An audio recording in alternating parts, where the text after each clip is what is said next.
பமரகசனில் கண்கள் என்னும் 2 ஜன்னல் திறந்து வைத்தும் மூடிக்கொள்ளும்.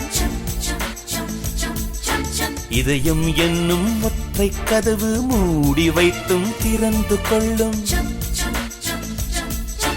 நீ என்பது நீ மட்டுமல்ல, மூளையின் மூலையில் ஓர் குரல் கேட்கும். நான் என்பதில் இன்னொரு பாதி யார் என்பதை இதயம் கேட்கும்.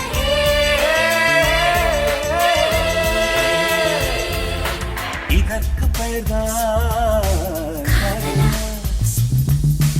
இதற்கு பெயர்தான் காதல், இதற்கு பெயர்தான்